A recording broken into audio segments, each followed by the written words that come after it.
को लगाएं और उन्हीं के भजन में मन लगाने से दुख दूर होता है।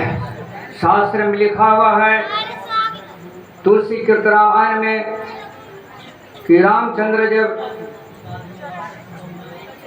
वहाँ आए थे अयोध्या में तो राम राज की स्थापना हुई थी। उस राम राज की स्थापना के क्रम में उनका राज जो जहाँ था वो बहुत उत्तम था। इसमें लिखा हुआ है कि राम राज बैठे त्रिलोका, त्रिलोक में राम राज की स्थापना हुई। राम राज बैठे त्रिलोका, हर्षित भय गए सब शोका। बैर न कर काहू कोई, राम प्रताप विषमता कोई। वर्णा आश्रम निज निज धर्म निरत वेद पथ लोग, चले स्वधर्म पावहि सुख न भय स्वप्न रोग। कहते न उसमें भय था, न शोक था, न रोग था। तो तीन वो ताप होता है इस संसार में, तीन दैहिक, दैविक और भौतिक। दैहिक ताप क्या है? जो देह का ताप होता है उसको कहते हैं आधि और व्याधि। आधि क्या है? तो मन के रोग है। व्याधि क्या है? तो ये शरीर का रोग हो गया। तो आधि मन का रोग से शरीर का रोग उत्पन्न होता है। इसलिए मन को कहा गया है कि एकाग्र चित्त हो करके मन को रखना चाहिए, मन को भ्रम नहीं देना चाहिए। ये चंचल मन निस्दिन भटकत है। साफ कहते हैं चंचल मन निस्दिन भटकत है, भटकत है, भटकावत है। ये अपने समय भटकता है और दूसरे को भटकता है। शास्त्र में लिखा हुआ है, इसलिए शास्त्रों के अनुकूल, वेद और पुराण के अनुकूल ही मनुष्य को चलने से उसको स्वीकृति रहा है। जो विद्यायुक्त जो चेतन है, चेतन माने मत जिसमें चेतना शक्ति है, जिसको चेतन कहते हैं, है ना। तो मनुष्य जो है इसमें चेतना शक्ति है। तो विद्यायुक्त चेतन जो सो ईश्वर कहलाए, चेतन अविद्या सहित जो जीव कहा है वो केवल जीव है। हम लोग केवल जीव हैं, इसमें ज्ञान नहीं है। तो ज्ञान हीन नर पशु तन जैसे, लमन बिना बहुव्यंजन जैसे, जिस तरह से आज खाने के लिए यहाँ पधारे उधारे हुए लोग हैं तो खाते हैं और चले आते हैं, और जीव जो है वो स्वाद लेता है। एक ज्ञान इंद्रियां है, ये ज्ञान इंद्रियां स्वाद लेता है और वो समझता है कि इसमें कौन सी चीज़ अच्छी लगती है, कौन और बुरी लगती है। इसलिए जो है ज्ञान सबसे बड़ा है। ज्ञान बिना मनुष्य किसी काम का नहीं है। मनुष्य को ज्ञान होना चाहिए और उठने बैठना, कैसे उठना चाहिए, कैसे बैठना चाहिए, कैसे बच्चे को और बड़े बूढ़े लोगों को किस तरह से आदर करना चाहिए, बहू को किस तरह से आदर करना चाहिए, माताएं को और अपने सास को और सास को बहू के साथ क्या व्यवहार करना चाहिए। ये सब व्यवहार की चीज आती है। ये संसार तो है, ये संसार मिटेगा नहीं, ये भाव है। भाव माने संसार भी होता है। और भवसागर क्या है? भवसागर हम लोग उसमें रह रहे हैं, यही भवसागर है और कुछ नहीं है। लोग सोच लेते हैं बहुत दूर।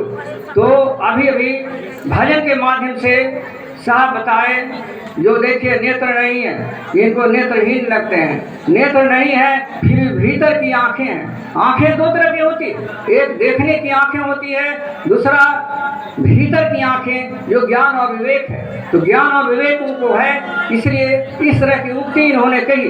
अगर ज्ञान विवेक नहीं रहता तो इतना अच्छा से जो इन्होंने प्रवचन सुनाए, इतना अच्छा से प्रवचन नहीं सुना सकते थे। तो ज्ञान और विवेक इनके पास है, ये उत्तम है, श्रेष्ठ है। और इसलिए मैं इनको मैं दिल से इनको बहुत बहुत प्रणाम करते हैं और सोचते हैं कि भाई नेत्रहीन हो करके इतना ज्ञान इन्होंने प्राप्त कर लिया। तो अंगिया काहे न धोवाई, काहे न धोवाई, काहे ला नहीं, थोड़ा सा ये मिस्टेक उसमें हुआ है। ना शब्द है, अंगिया काहे ना धोवाई। जवानी में अंगिया काहे न धोवाया, तो जवानी में नहीं धोवाया तो बुढ़ापा आ जाएगा। बुढ़ापा आ जाएगा तो देह काम नहीं करेगा, शरीर नहीं काम करेंगे आपके जब शरीर नहीं काम करेंगे तो आप क्या कर सकेंगे? तो भजन नहीं कर सकेंगे।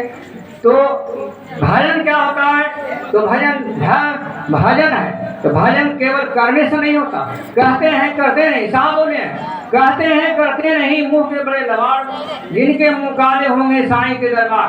कहते हैं और नहीं करते हैं, तो केवल बोलने से तो कुछ नहीं होता, बोलने से कुछ नहीं होता, करने से होता है। तो करना चाहिए मनुष्य को, कर्म करना चाहिए, कर्म प्रधान है और कर्म के सिवा दूसरा कुछ नहीं है। इसको शास्त्र में लिखा हुआ है, तुलसीदास में लिखे हैं, कर्म प्रधान विश्व का रखा, जो जस कर ही सो तस फल राखा। जैसा मनुष्य करता है वैसा उसको फल मिलता है, और जो नहीं करते उसको नहीं फल मिलता। यहाँ से सुन लीजिएगा और सुन करके यहाँ से चले जाइएगा और चल जा करके उसी कर्म को फिर करेंगे घर पर। कौन सा लाभ आपको होगा? आपको तो कोई लाभ नहीं होने जा रहा है, केवल सुन लिया।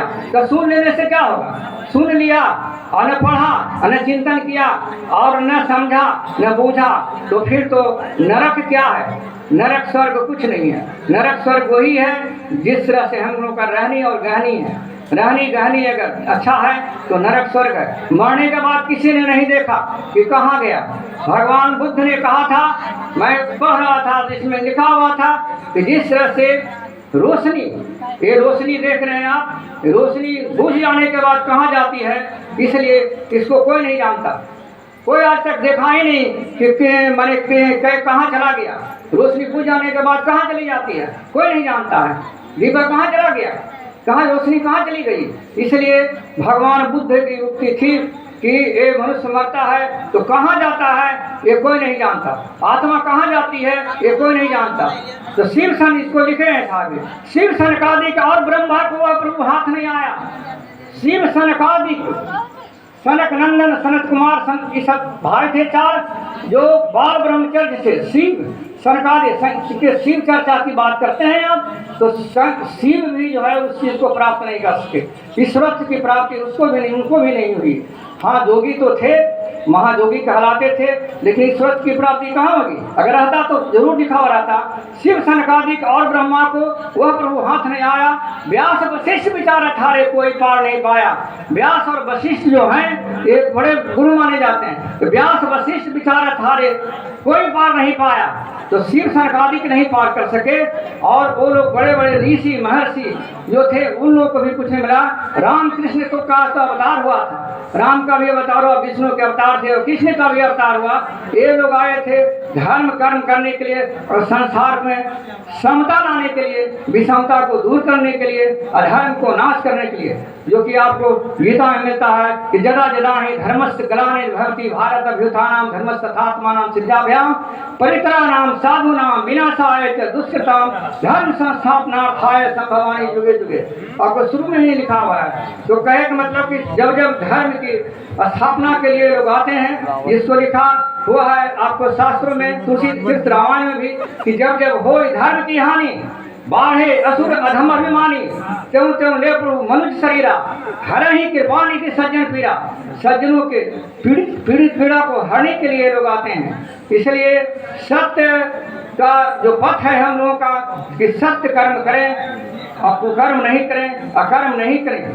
सुख और दुख तो यहाँ लगा हुआ है। सुख दुख में क्या लगा हुआ है? सुख तो होगा ही, दुख होगा, सुख होगा, दुख होगा। इस तरह से झरना है, निर्जर है, जीवन क्या है? निर्जर है, झरना ही उसका पानी है ना? पानी है, सुख दुख के दोनों तीरों से चल रहा मनमानी है। ये तो चलता रहेगा, सुख भी होगा, दुख भी होगा, गरीबी भी होगी, अमीरी होगी, रात भी होगा और दिन भी होगा। रात दिन चलते रहता है। लेकिन इन सब चीजों में, सभी चीजों में जो मनुष्य एक रहता है, सोचता नहीं है कि हम सुख में हैं कि दुख में हैं, समझे कि नहीं? उसको स्थिति प्रज्ञ कहते हैं। उसका नाम है स्थिति प्रज्ञ। समझ लिया कि मैं सबको मैंने बर्दाश्त किए हुए, स्थिति प्रज्ञ। जिसको गीता में जिस समय भगवान ये अर्जुन को कह रहे थे कि तुम दुख अनुभव कर रहे हो, युद्ध नहीं कर रहे हो, भगवान कृष्ण समझा रहे थे। जिस समय महाभारत हुआ था उसमें बीच में जाकर के दोनों सेनाएं आमने सामने थी, इधर भी सेना थी, इधर भी सेना थी। बीच में गए और जाकर के समझाते थे कि देखो तुम जो कह रहे हो भाई तो वो तो सही है, लेकिन क्या बात हमको समझ नहीं आता। अरे बात ये है कि देखिए उसमें कृष्ण के पास कौन सा गुण था? कृष्ण के पास बहुत गुण था। अभी रथी और सारथी, रथी की बात करते हैं तो रथी ऊपर होता है, सारथी नीचे होता है। रथी ऊपर रथ पर, सारथी नीचे, लेकिन वहाँ उल्टा है। भगवान कृष्ण सारथी बने हुए हैं, अर्जुन के सारथी कृष्ण बने हुए हैं, और कृष्ण जो है ऊपर में रथ पर सवार हैं। तो विचित्र बात लगती है। रथी और अधिरथी तो आधा चना होता है। तो कहने का मतलब क्या हुआ? मतलब यही है कि उसको समझा रहे थे कि जिसको तुम नाना कह रहे हो, दादा कह रहे हो, कि हमारे भाई हैं, हमारे बंधु हैं, मैं युद्ध नहीं करूंगा प्रभु, मैं युद्ध करने के लायक नहीं हूँ, मैं मार करके खून रक्तपात करके मैं किसको क्या करूंगा? रक्तपात करूंगा और इस धन रोक रखूंगा, धन लेकर के मैं क्या करूंगा? धन का कोई अस्तित्व नहीं है, ज्ञान का अस्तित्व न है, तो मैं युद्ध नहीं करूंगा। बैठ गए थे। अंत में उनको समझाया गया, समझे कि नहीं, कि जो जिस चीज को तुम देख रहे हो वो सब ऐसे ही है, कुछ नहीं है, सब मरा हुआ है, यहाँ आता है और जाता है। जिसको विस्तार रूप दिखाए थे, दिखा करके सब बता दिए थे, समझे कि नहीं। तो उसमें उन्होंने बताया, उन्होंने ही कहा था कि वो मनुष्य जो सुख और दुख में दोनों समान